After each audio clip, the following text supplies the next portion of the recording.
strong.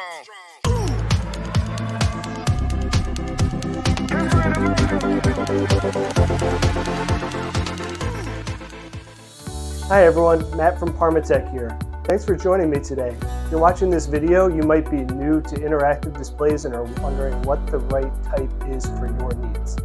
I would be happy to take you through that. Let's get started.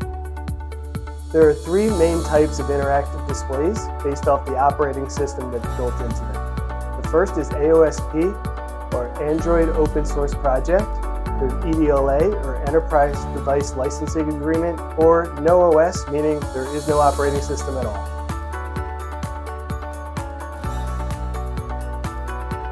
AOSP devices do have an operating system built in, but it's non-Google.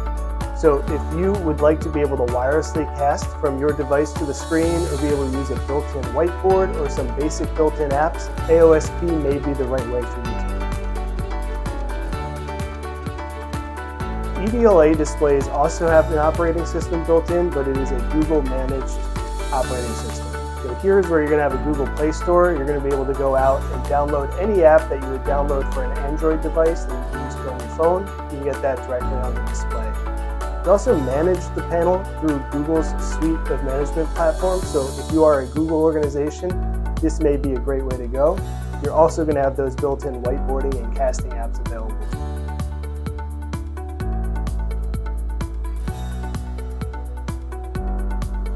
Lastly, we have the non-OS models, which do not have an operating system built in, as the name would suggest. These are going to be budget-friendly because there's no operating system that's going to drive cost up. These effectively act as a big touch screen for whatever device you connect them to.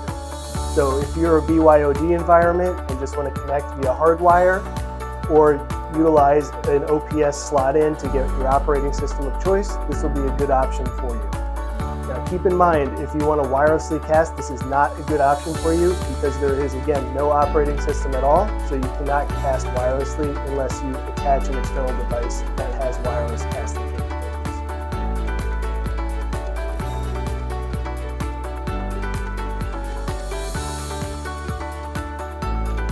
I mentioned that the non-OS devices support OPS slot-ins. That's actually the case for any of the interactive panels we offer. So if you want to be able to upgrade your interactive panel throughout the life cycle of the hardware itself, you should consider OPS slot-ins because they can be changed in and out at any time. Thank you for taking the time to watch the video today. I hope you found it helpful. Whether you've purchased interactive displays before and are adding to a rollout, or this is your first time, it's important to always look at what the latest offerings are because they are changing on a regular basis. Please feel free to reach out, visit our website, or schedule a demo to learn what the latest and greatest options are that are going to fit your needs. Thanks for watching again. I'll see you next time.